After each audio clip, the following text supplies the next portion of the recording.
So Kiana is not here today, but I would be remiss if I didn't give kudos to our pizza partners. So we have pizza from Domino's, right? And that is a generous partnership that we continue to tap. So please be aware of that and be sure to thank them and use their business whenever it seems like it's a reasonable thing to do. So thank you for being here. This is going to be a little bit different than the traditional Project Vision meetings.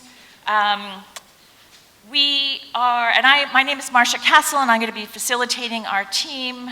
And we are inviting you today to consider a framework that's been kind of out there in the ethos, but we're officially unveiling it and offering it up to you as a possible tool to do this work better. We're inviting you to consider it so that it may clarify and contextualize the work that we're doing and to make your contributions to Project Vision even clearer. So we're going to revisit the mission and the values and the vision statement here. I've got it up here. I'm not going to read it. I hope that everybody can see. Can you see from over there? Wow, I'm not in your way? You could bend your sight? Great. So we are going to recommit and reconnect, and in the tradition of Ted Lasso, believe, okay? Believe in Project Vision. So what follows today is a framework which will offer us a common vocabulary and may help this collaboration. If you do not have a Post-it note, you need to see Rachel. Rachel, raise your hand, and get at least one Post-it note, because we're going to ask you to, in the engagement part of this, to kind of zero in on where you fit. We're offering you 2 to start with. You can take up to 4 Post-it notes, but you may be suffering from burnout if you're on all 4 pillars. So, just a caution. So, a few years ago, well into Project Vision 1.0, the Community Policing Committee worked with let's just give Commander Prouty a moment here. Do you want to say anything before we get started? No, actually, let's just go on. Okay. You've got a good flow going. All right, we're going to go with the flow. Go with the flow. So during that well-initiated 1.0 Project Vision kind of evolution, the Community Policing Committee worked with Commander Greg Sheldon to write up a job description for a community resource specialist. This is when it kind of was birthed.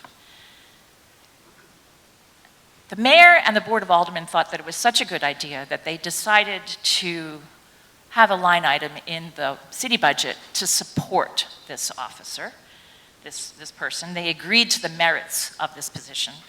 And Matt Prouty, just back from serving overseas with the military, served as that first community resource specialist, which in our jargon we say CRS. He saw firsthand what was happening in the streets, in the alleys, in the hospital's emergency rooms, and in the homes of Rutland. And when he returned to be the executive director of Project Vision a year later, he was committed to solving the crisis that he saw.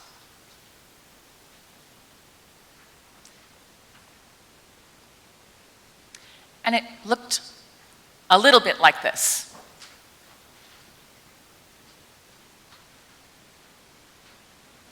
So you have all these slides in your handout, and I'm going to answer this first question that I know you're all asking. Yes, these are Sherry's glasses, but I can't find mine. So if you guys remember when I came back, we had a meeting and we called it Stop the Bleed, and you can see that. That's right there in the middle of that slide.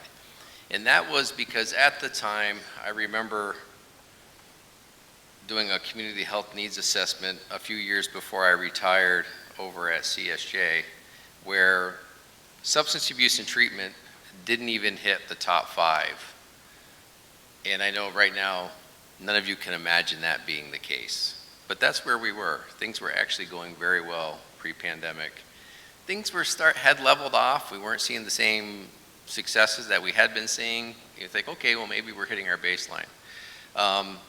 Then hit the pandemic. At the same time, what was also happening was a big change in the drug market with a fentanyl market from a heroin market. So coming back, we were still doing a lot of the programs that you would do in a more stable environment.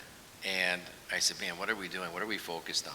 Because I believe that month, Chief, I'm not sure if I remember, but it was an obnoxious number of overdose deaths that we had. And I said, okay, we need to regroup. So that's when we came back with the Stop the Bleed. We need to get back to basics, get out on the street, do the thing, meet with people, and start getting back into life-saving measures. Before we start working on laser eye surgery, let's do the CPR to the, if you get the analogy. Get the next slide. Do you want to take this? All right, so in addition to the observations that he made from the field, Matt immersed himself in Tracy Kidder's book, Rough Sleepers. If you aren't familiar with this book, it describes a Boston medical team that went out nightly to deliver critical medical care to people who were unhoused and living on the streets. As wonderful as that program was, as it was defined in the book, Matt saw that working on their own silos, they weren't as successful. And he postured that working with the police department and other services would have had a greater impact. So the question is, how do you get care to the people? And again, like the question he just brought up, why are we waiting for emergencies? So we knew that the foundation that we call Project Vision was already set to do this kind of collaboration. And from that came the idea of collaborating for the greater good and the creation of the Outreach Care Team. Using his military training, he went to action and started writing on whiteboards and tablets and flowcharts and diagrams and keywords that he wanted to share with the community. And some of the key words that came up were these.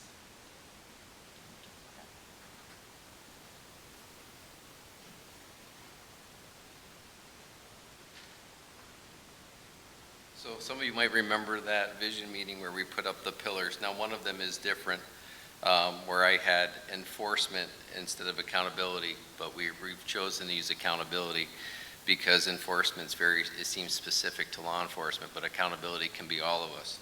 But this is, I think what we can agree, these 4 pillars, if we're involved in prevention, intervention, accountability, and support, no matter what our discipline, whether we're policing, healthcare, any type of social service, private organization that is outward facing and gives back, we fit into one of these. And for me, it was an easy way to organize my mind and say, okay, holding this thing up, where do I belong and where do I fit here? So that's where it really came down to. And it was more of an organizational thought for me when it came to pillars. But I also thought, you know what, pillars are strong. And when there's a lot of them, it can hold up a really heavy load. So that's where they came in. What we're looking at in this particular slide is looking from the sky down at the top of pillars. So right now you're seeing circles, but imagine that you're looking down at maybe the Jefferson Memorial, right? Something round with pillars that way. And that's what we're trying to showcase here. And, okay, boom, and then to the next one. And then, so this connection that we have, and I'm gonna steal Jess's, the opposite of addiction. And you get to say that next, is connection, right?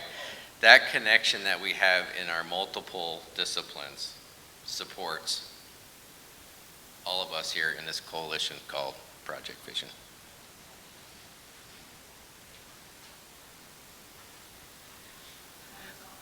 So it's kind of important to look at it both as a circle and as pillars, because unlike the Jefferson Monument or whatever monument you refer to,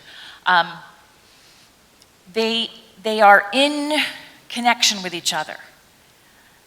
And there is a relationship between these contexts, kind of leading into one and then leading out of one. So both of those understandings of how they relate to each other are important. So what are we here to do today? We are here to reconnect, or connect for the first time if you are new to this organization. We want to find the places where we connect and contribute both individually, organizationally, and regionally. And as we proceed through the rest of the presentation, we want you to find your home or homes. That's why you have more than one Post-it note. Where do you fit the best?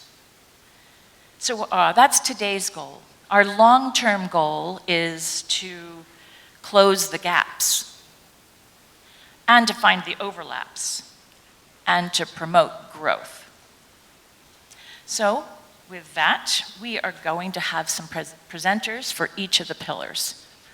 We will be going to breakout sessions. You can kind of see the glimpse of, we have stations. So we have a job for you to do with those Post-it notes in a little bit. So I'm going to invite prevention up.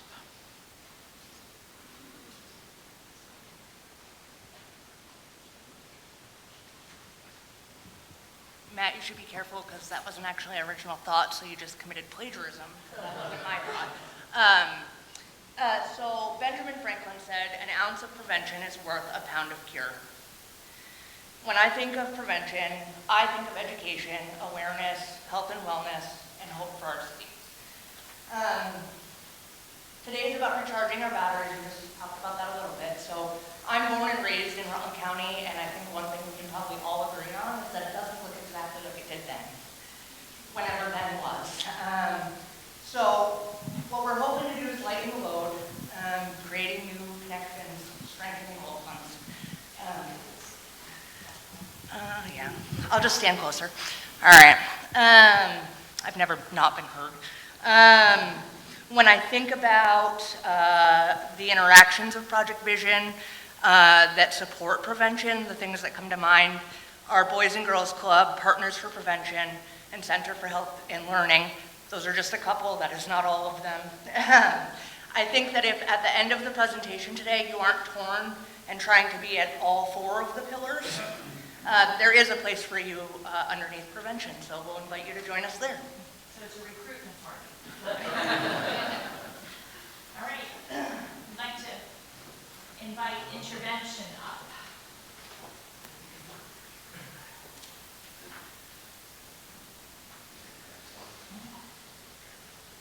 So I was counseled by my staff yesterday.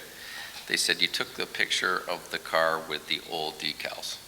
They are community resource specialists now. And did you know they're called, what, the gray shirt gang, or what is it? The gray shirt crew. Okay, that's what they're known on the street. So pass that around. Keep it going.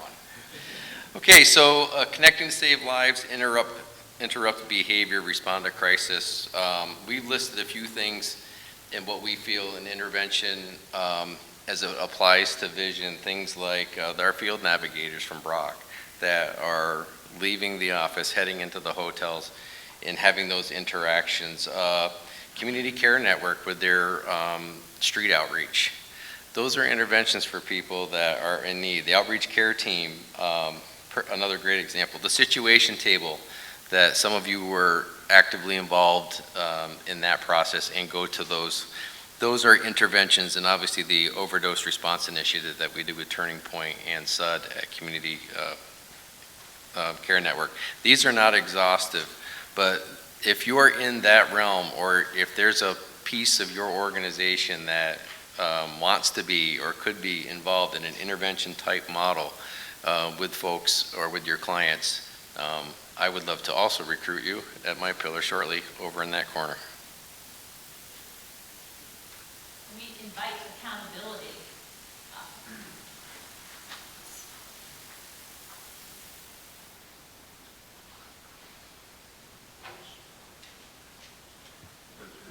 So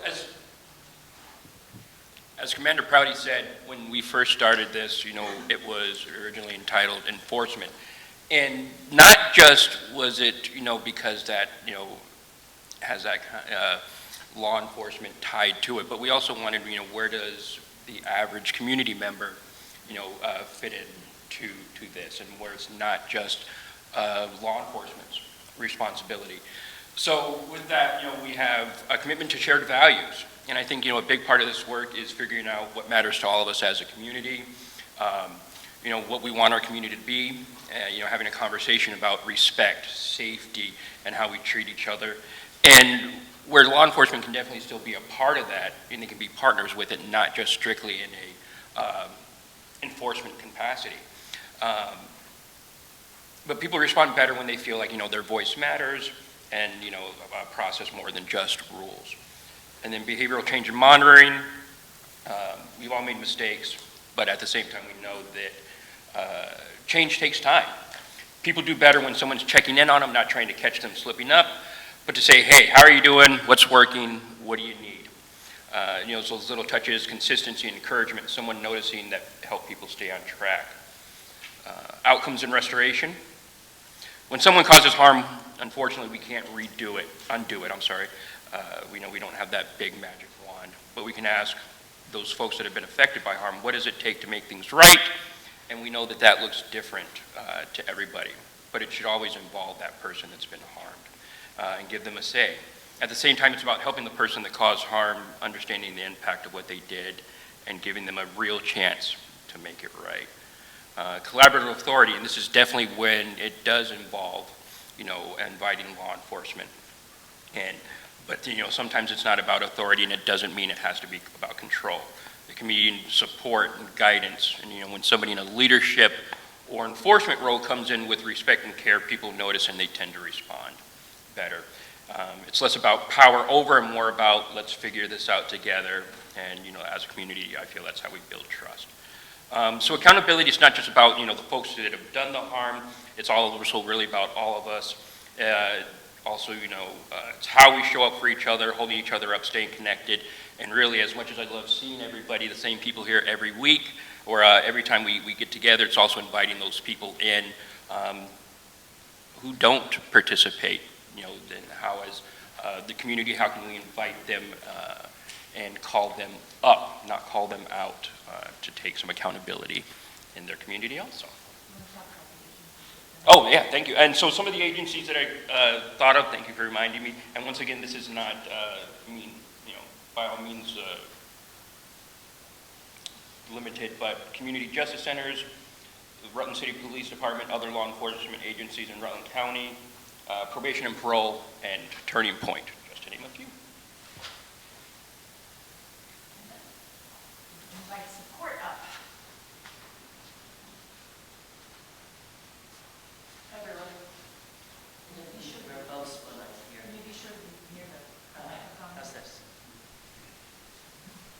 Do you remember the exuberance, the powerful energy of successful collaboration, where the power of the connection was greater than the sum of its parts? What folks did you connect with? What organizations did you collaborate with to support a successful path forward? And how can we preserve that kind of energy to make it available for the next individual, the next situation? Savor what worked and have it available to assist another to thrive. So the support pillar seeks to reduce recidivism, rehospitalization, relapse, restore community, fairly and efficiently allocate resources, build a reservoir for more connections and collaborations. Those who exemplify the support pillar help folks to learn to be and stay in balance during periods of transition. Transitions from hospitalization to home, from incarceration to supervision, from supervision to self-directed independence, from active years to aging well, from hunger to nourished, from causing harm to repairing it, from homelessness to being a good neighbor, transitions through aftercare from drug court or a mental health crisis or hospitalization into recovery from victimization or addiction. This is hard work. I chose this image, and then I learned I was neither a gearhead nor an engineer. I was imagining how each piece of a puzzle, each support, is crucial to forming the whole picture. A strong, interconnected system, or, who knew, a flywheel, a system of support ensuring consistency, stability, responsiveness. Provides support when needed and yet stores it in times of smooth sailing. Assisting and teaching someone to stay in balance during a transition, this takes all manner of connected supports, a collaborative team with the individual as she toils to get the kinks out of the system, slowly removing the training wheels as she learns to turn the wheels of the transition on her own to balance the inevitable ups and downs. And then, how can the positive energy from successful collaboration be stored so a person in transition learns to recognize when the gears might benefit from an adjustment, when to switch gears or grease the gears, and ask for help when needed, knowing there's a reservoir of support for a little tune-up or just an oil change. Like my flywheel, is our support system responsive? Can it lessen or intensify as necessary as the person grows and struggles? Is it stable? Is it consistent? Can we rely on each other? So, how do you fit in? Where might your organization become more flexible, more responsive? Help to strengthen the support system. Celebrate the successful connections, the teamwork, a reservoir of energy for you, your organization, and the next situation. For volunteers like me, might this be a pillar where you can find your passion? Among the folks that exemplify this pillar, the Council on Aging, Dismas House, Companions in Wholeness, and those organizations that successfully pivoted to provide open access. So, if you want to work on strengthening the support pillar, come join us, right there. You just wanted to embody the support and the transition, you need, she made it kinesthetic instead of just, thank you for that. So, this is where you guys come in.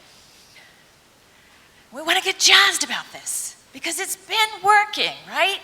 But now that we've been swimming in this water and trying it for a little while, we can make it even better, or we can kind of reboot and reconnect and recommit.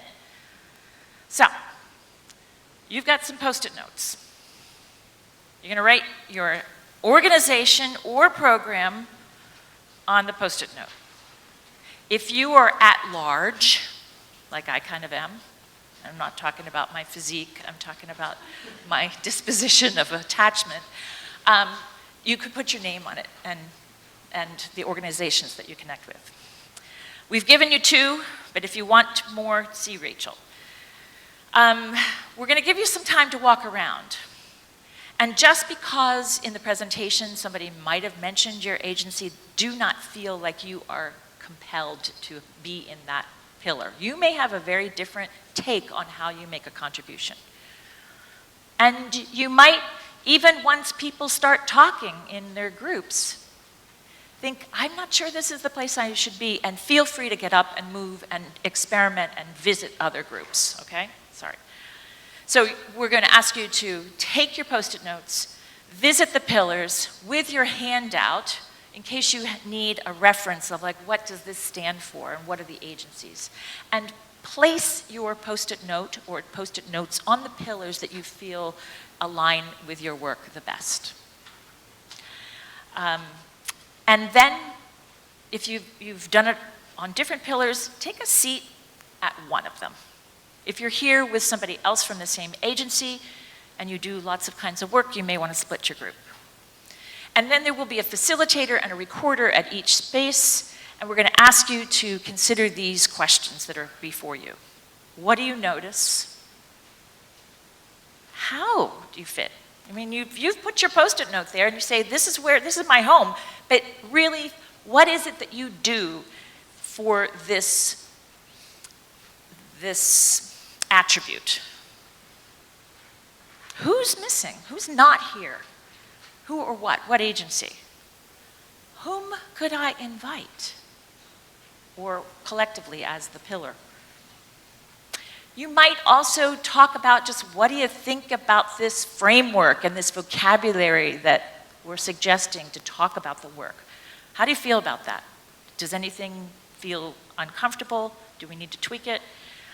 And looking from tomorrow onward, what programs, activities, or initiatives would you like to see?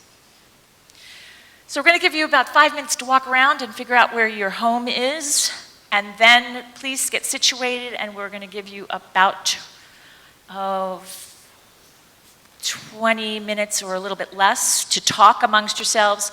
I'd like you to stay in that corner for reporting out and reflecting, and then we'll have our pizza party, all right?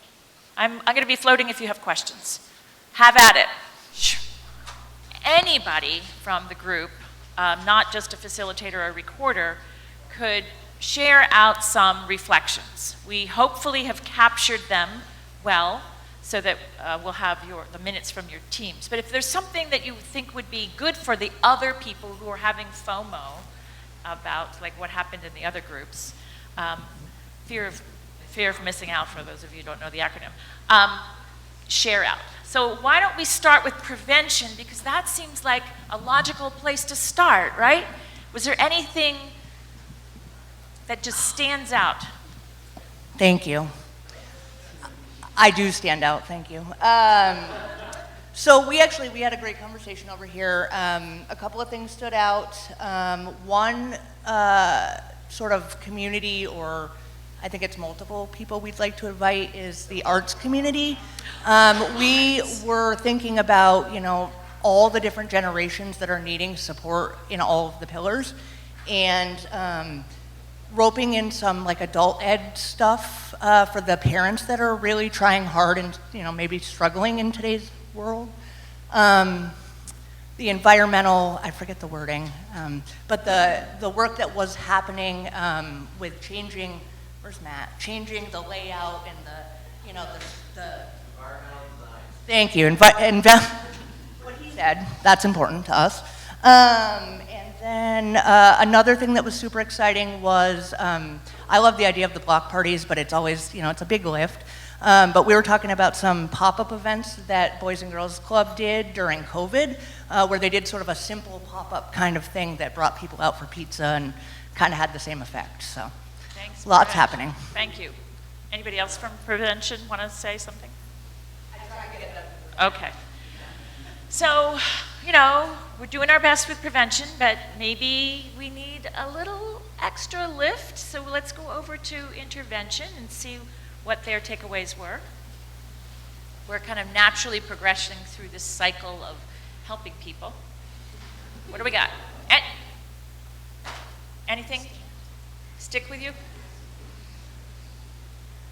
So we spoke mostly about how our organizations that fall under intervention are pathways to resources, and quite honestly, all of us pretty much work together already, and there's a lot of interconnectedness between clientele and vulnerability with the people that we're working with.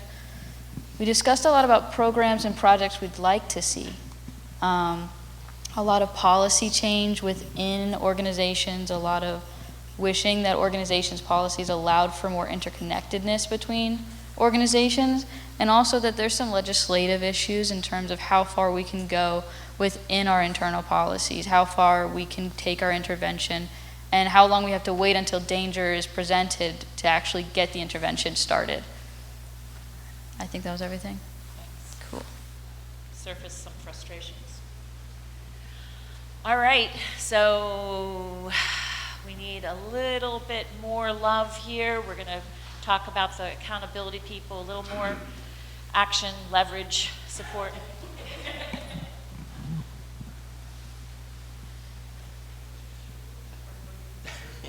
So accountability, once again, we continue the discussion that accountability is more about community responsibility over what the police and courts will do.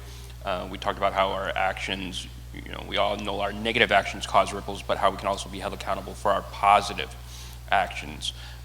We don't want this to be about punishment. Get out to a larger group, blaming everyone, law enforcement and courts is not productive. But those are the people that are missing from this, that need to be here, so they can have a say in how folks are held accountable. And it's just us also as providers holding our community members accountable, and having them do their fair share. One thing we noticed about the Post-it notes that we had on there, we had treatment court, community health team, New Story, Bradford Psychiatric Associates, Westridge, Cornerstone. These are all community supports trying to help people get to the best place they can be. But we also talked about, as providers, how are we held accountable? How would we hold ourselves accountable? Best practices, ongoing training, collaboration, confidentiality, those technical aspects. But then really getting over the idea that this is my pile, where we do have to compete for shared resources, but not being stuck in our silos. Understanding what we're handing off and what we're receiving, knowing if we're taking on too much. Let's see what else. It's really just about support and giving folks the resources to be accountable. And who was missing from this discussion? It's appropriate. Does it need? We talked about, does it need to go back to enforcement, the original concept, but we kind of feel that accountability does put is like kind of the better choice for it. Puts it back on individuals, but that as community will support. Because with the enforcement, there's concerns about vigilantism, stuff like that, that we definitely want to stay away from. Let's see, whom could we invite to the discussion? Public schools, parent-child center, youth coalition, mentor connector, other medical providers, and then cases outside of Rutland County, because we often talk about, Rutland receiving other counties' overflow. Is it, about time that we hold these other counties accountable for also, taking on, their cases and how they can help? All right, thanks, Steve. Yeah. Appreciate it. So we've got them connected with resources and supported, and we're going to transition. And we just need the highlights. But thank you. All right, these are the highlights. Okay, so basically it just runs down to, with support, is we need to gather our communities together to actually know what each community partner member does, because we realize that one reason, let's see, okay, hold on. Talk about support, we need it. How do we unite to make it clear that what support we need? Little steps. Community actually helps because, for instance, with chronic pain, somebody in a group of their peers with chronic pain will be able to manage it much better. We want to support with preventative measures to reduce people coming in and needing more things that could have been prevented, such as illnesses, things like that, managing diabetes. I think also the thing that we talked about is community support, in that we have to do a lot of soft or warm handoffs, and a lot of that requires each community member knowing what community members are out there. We need to know what exactly every partner does so that we can have meaningful engagement with each partner. And so when we have somebody that is in some sort of crisis that might need like intensive help, like we can send it off to, oh, here is Jane in this action. So I guess that's basically what I would say that we basically talked about, is that we need to get to know each person, each individual organization, so we can know exactly what you can do and how we can all help each other and support each other. That's pretty much That's it. actually a perfect segue, because the networking doesn't stop in your group. We'll invite you to continue networking, exchanging contacts, getting fully acquainted with each other, and thank you. I'm going to collect the papers, and I think you have an email on your sheets for sending the information. Enjoy yourselves, continue to network. Thank you very much for your participation.